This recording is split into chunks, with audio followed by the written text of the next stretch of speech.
घडीमा 10 बज्यो तिम्रो छोरा कहाँ छ?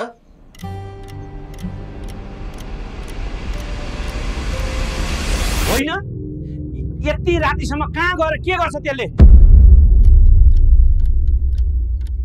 होइन यो किन भुइँमा न भाडाको मान्छे भो।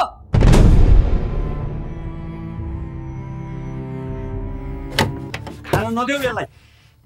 कसैले जुठो हड्डी दियो होला, पेट भरियो होला।